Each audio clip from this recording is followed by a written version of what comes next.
Hi everyone, welcome back to Bernina Club. It is February 2019 and for those that are new, I'm Robin from Bernina Sewing Centre in Tauranga.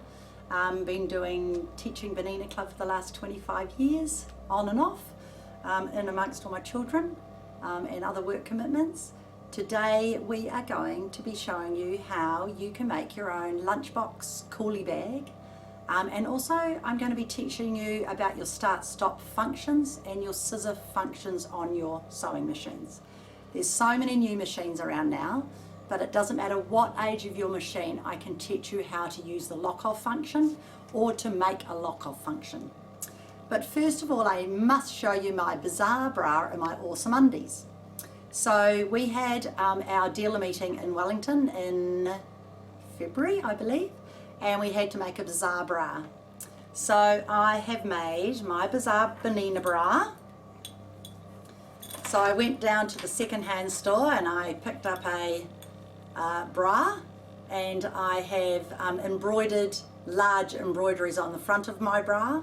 I have used some Bernina bobbins, in the center, and then in the center of that I've made some cord. Now the cord I made by sewing over a cotton cord on my overlocker, and I used Madeira Decora thread. So I had two different colors. Of course it had to be black and red, and then I just put white in my needle and I made a cord out of that. And I've also, if I stand up and show you, I've also used that same cord around my glasses here. So it's very, very handy. You can make your own cords yourself. You don't have to go and buy them. Then I got some Petersham ribbon and I embroidered on my sewing machine. I stitched on my sewing machine with my alphabet, Bernina made to create, and I just fitted it in. So I made my bra strap the length so it fitted it in well. And then of course it's 125 years of Bernina, so I put my 125-year brooch in there and finished it off with some fringing, because you've got to have fringing on a bra. And then on the back I've used more bobbins and I've used my old cotton reels. So that is my Bizzare bra. Now obviously the bra didn't fit, so I've got garter elastic and I've used garter elastic along the back of my bra. So no, I'm not going to wear it, because when I did in one of my Bernina Club classes they told me to go and get a tan. So that's why I'm not wearing it. I also found my Bernina badges and I've popped those on there as well. So it was a little bit of fun. For the awesome undies, I took one of my young girls to Bernina for the first time, to Wellington, Chloe, and I asked her to find a pattern for some awesome undies, and she found these that were out because it was at the time of Valentine's Day. And they remind me of my school rompers, to tell you the truth, but I thought they were a little bit cute. So when we were making these, Chloe, we got them all cut out, and then I said, well, it's not awesome undies unless you've got a ruffle on the back. So this ruffle I made with the number 16 gathering foot. So I simply rolled edged the top layer and the bottom layer of my fabric, and then I gathered it with the number 16 foot, and I stitched 3 rows on there. So there's my awesome undies. So that's what you can do with your overlockers and your sewing machine and your spare bobbins and your embroidery machine. Have a bit of fun. So there you go. So the next breast cancer walk we will be wearing our awesome undies and Bizzare bra. We'll just have to put hot pink tights and tops underneath to make it for the breast cancer. So there you go. Righty ho, so then I decided what I was doing for Bernina Club, because we're right into recycling and all that sort of stuff. Sometimes when you buy your bags, your coolie bags from the grocery store, they don't last. Now the grocery store are very good. They will actually let you exchange them for free. But what I did with mine, as it was falling apart, I actually pulled it apart. Thank you, Countdown, because you gave me this wonderful idea. So this was my coolie bag, and I took out the innards of my coolie bag, and I took out the innards of my other half of my coolie bag, and I unpicked my zip. What I didn't do though was take off the strapping, because if I ever wanted to make another one from scratch, I could remember how it was made. So obviously this is the front and the sides of my coolie bag, and this one is the base, the back and the top of my coolie bag. So now I have a pattern, but I didn't have any insulation for the center, so I have simply used the insulation that came, and I've covered my coolie bag with a wonderful laminated cotton fabric. So this is the Kiwiana cotton fabric I've used, and the outside is a beautiful laminate, and it can be washed in cold water. So I simply got my laminating fabric and got my coolie bag fabric, which was on the inside, and I simply just rolled, I did a 1.5 seam, I rolled it over, and I got my little pegs. I love these little clover pegs. Well, they're made by everybody these days, and these are just the little clips you use for sewing and quilting, and it's really good because they hold really well.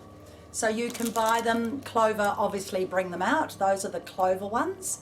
You can also buy some little purple ones that we sell, and I brought these ones back from Chiang Mai, so they're kind of everywhere. But all I did was I used my pattern, and you don't quilt it or do anything. You just put your pieces together, and when you're ready to sew them together, you just simply butt your wrong size together and you top stitch. So it's extremely easy, but I'm not going to stitch that today because I'm going to show you, because that one really doesn't need any help. So I want to show you how to make these little lunch bags today. So the method of doing this is very easy, but I've done accents with cotton fabric, and I love this zip where the zip is top stitched in last, so I can simply sew my binding in a circle and make my life extremely easy. So I'm going to show you how to do that today. Now with this little coolie bag, this lunch bag, I've just lined it with Parker nylon. You can put whatever you like in the center, but I'm going to show you how to do that as well. So it's extremely easy, and they're a lot of fun, and you can put an ice pack in there, and if you needed to, if you're going to be longer, you do not have to line it at all. You can just leave it like I have with this one, and obviously I've used the same zip that was in my original one, so I've got two zippings, which is always very helpful. And here is the lining that was already in the bag. So the other thing you can use, if you don't have an old coolie bag to use the lining, you can simply go to the $2 shop and you can buy a screen for the front of your car, and there you go, you've got your insulation fabric that you can use inside your coolie bags. So you know, there's all sorts of things you can do, and it doesn't need to cost much. The beauty of these bags is they're extremely light. So they are very light. I've put a weight in there so that sits up, but they are so light. Light as a feather. It's wonderful. So it's really good. So that's how you can make your own coolie bag or fix your old one, which I think is a lot of fun. So if you're going to be making a coolie bag from scratch, the first thing I decided to do was put a pocket on it. So this, you probably can't see it, I'll hold it there. This product is called clear glass, and it's a clear plastic that you can make bags out of, and I'm just going to bind it so that on the front of my bag I will have this really wonderful pocket. So I'm going to add an extra pocket to this one on the side, and it'll go around the edge, only because I didn't cut another big one out and I don't need 50,000 of them made. So I've got my straight edge here, kind of, nearly, and I'm going to sew binding on it. Now this particular bag is going to have black as the accent, and so I'm going to just get a 1.5 inch strip of fabric, and I'm not even worrying about putting my 1/4 inch foot on today. The foot I'm really going to use today is my zip foot, and I'm going to use my one with a Teflon coating, because then I know it sews through everything. You don't really need it at this stage because you're going to be sewing through cotton fabric onto your plastic, but I'm going to use it anyway because I just leave it on. So I'm popping that on. Now when you change your foot on these new modern machines, you do need to tell the machine either what foot you're using, or you need to tell it what stitch you're using so it will allow you to use your foot. Now in the second half I'm going to turn this machine around and show you how you do that. So I'm working on a 570 today. It's a B570. It's one of the new machines, and it's got a dual feed, so it's kind of handy for what I'm doing today. But I'm also going to show you how you can turn your light off to make it easy to see. I'm going to show you a locking off function in the second half and your scissor. So if I'm going to put a bit of binding across the top of this plastic, the first thing I do is just cut a width of fabric, and I'm going to fold it in half with my wrong sides together. Okay, so my plastic down, fold this in half, wrong sides together, and I'm going to put my needle position to the right, and I'm just going to sew a nice little narrow seam. Okie doke, so I've just got black thread on, obviously, and I'm just going to sew a little seam. So you could put your 1/4 inch foot on now if you like, but honestly there are no rules to this bag and there's no stress. So I've asked that just to lock off, and away I go. So when I get to the end I can lock it off again, but I will be trimming this up, so honestly it really doesn't matter.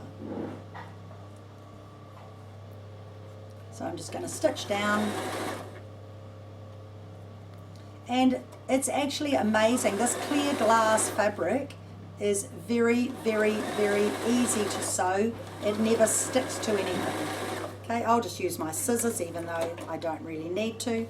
Now you can do one of two things. You can roll this over to cover your fabric, or you could leave it sticking up if you wanted it wider. I rolled it over to cover. Now because I'm going to do that, I'm actually going to trim this back. Alright, so I'm just going to trim it back so that it's a little bit narrower. Then I can roll this all the way over, and this can be my right side, and I can just top stitch it. So this time I'll put my needle position to the left so that I can top stitch it and it's on the left hand side. So you do what suits you and what you like to do, but this is just how I'm doing this. So it's really good if you don't have a tail of fabric to start off sewing on a piece of fabric so you've got something to hold on to.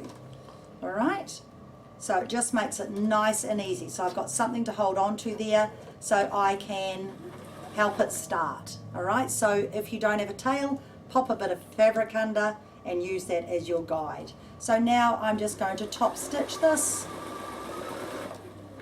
using my number 4 foot, which is actually my number 54 foot because I've got the Teflon foot on, but it's my zip foot, and I love it for little jobs like this because of the width of it.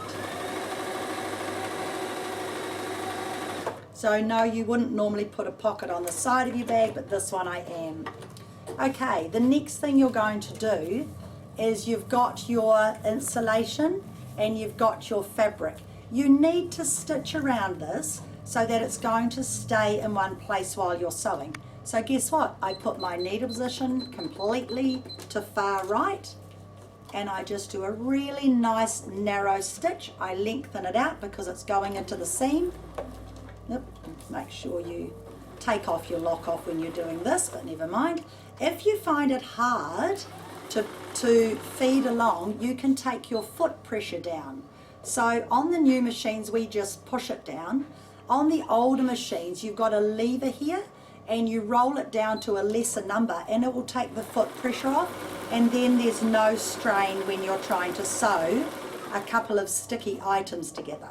So always remember you've got a foot pressure, and it's a very handy tool to use.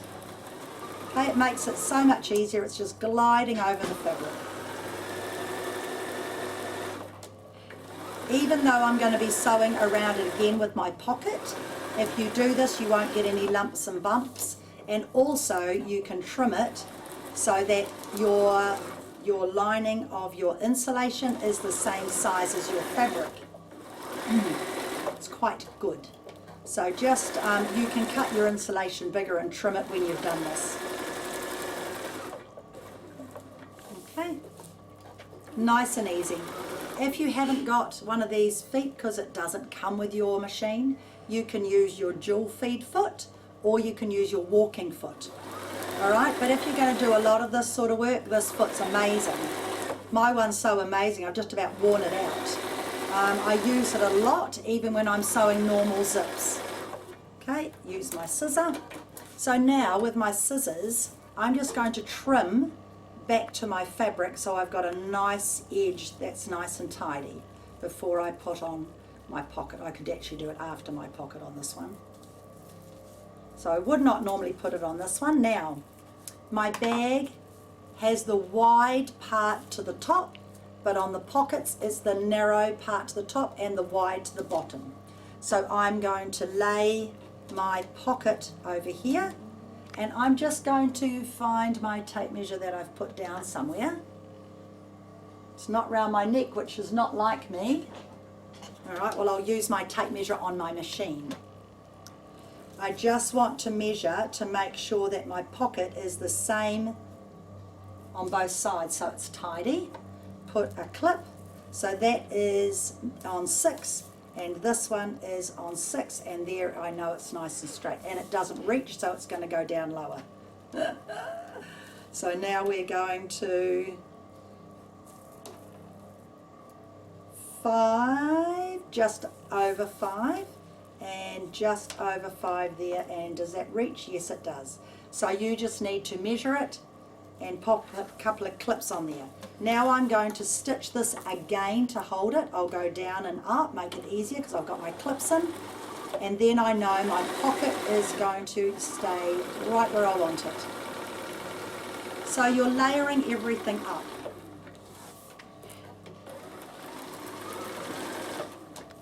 It's just as quick.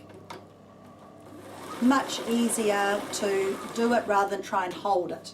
Now, you'll notice I use clips instead of pins. That's because I'm working with plastic and laminate. So it's much, much better because I don't have to worry about damaging my fabric. And there we have our pocket on. So now I just trim that up as well. So I could have done it all at once, but that's fine. Trim that off and trim this one off. So remember, you wouldn't normally put it on your side pocket, but I am. Now, what I've done on my bag, you'll see, is I've done an accent fabric that just works as a flange. So I'm just going to show you how to do that. So you cut your fabric 1.5 inches wide. I believe that might be 2. That's too wide. 1.5 inches, so I will just trim it down to 1.5.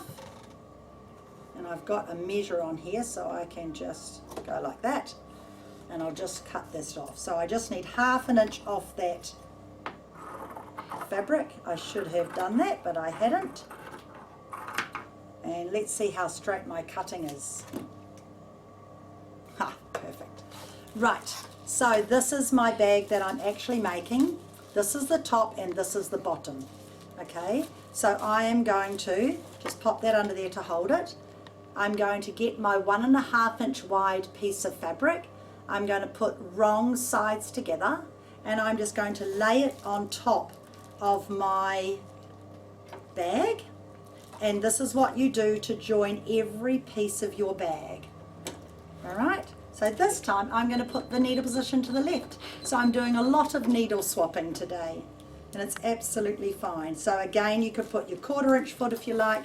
You really don't need to. This foot's great. So now I'm just going to stitch my flange on, and I'm going to just, I've got a little mark that I'm using by the feed dogs, and that's my mark that I use so I know what width it's going to be. So you just set it to whatever suits you. So take this out as you go, funnily enough, because I've done like already 8 Bernina clubs, possibly my flanges will all end up a different size on this bag, but I'm sure whoever gets the bag will be fine with that.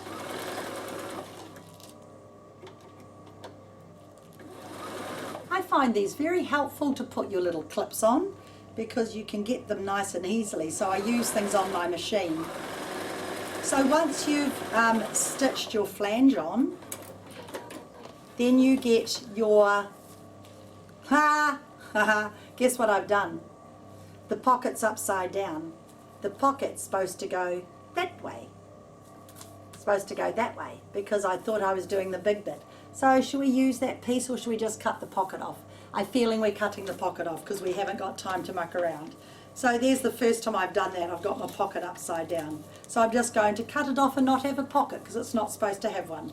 But you now know how to sew a pocket, and now you know how to take a pocket off. That's how quick it is to take off your mistakes. So see, I do it as well. Goodbye pocket, I'll use it for another one. Now I can sew it on. So with right side to right side, you can see this is a different one because it was the last of what I had. I now put my side of my panel on, and I put right side to right side, and I actually stitch from the side I've stitched the flange on, so when I turn this over I can stitch inside that seam. Alright, so I'm just stitching to the left of my previous stitch that I've just done, and at this stage you can back stitch or you can knot off. And this is where your dual feed, your walking foot, or your foot like this, which I will show you, this one, has the Teflon coating, comes into action. So the Teflon coating coats the whole underside of the foot, okay? Some of them used to just have it on there, now all the foot is quite different. Now after going to the Bernina factory and seeing how lovingly these are made, I appreciate every single foot Bernina has made. So the Teflon coating is very good if you're doing sequins and leather and plastics. It's a wonderful foot, and you can get them for the new and the old machines. It's not just a new thing, been around since day dot. So very, very much a part of Bernina, Bernita's feet. So I, at this stage, will reverse because I haven't shown you the lock off, and then scissors. So now I have got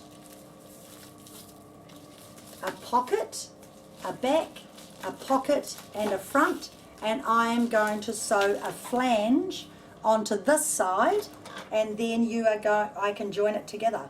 Well, I don't need to because I'll just show you on my next bag. So you then just join it together like that, and then, no, I do need to because I've got to sew in a base.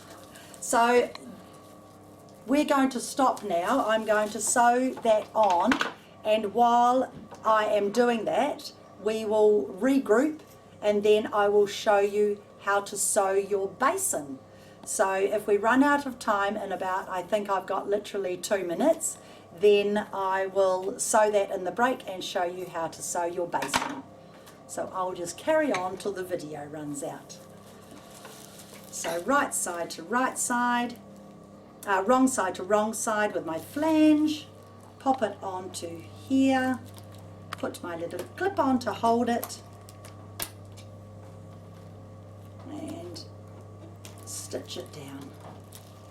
And there we have the last flange on the bag going on.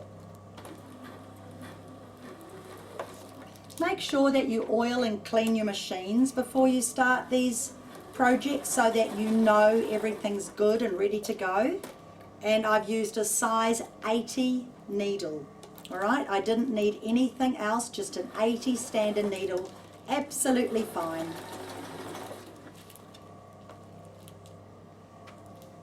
Oh, I forgot to trim my plastic, I'll do that in a minute.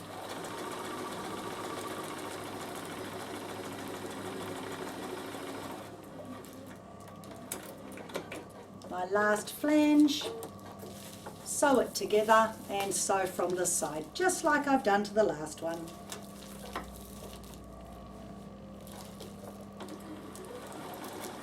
And I forgot to backstitch it, There we go.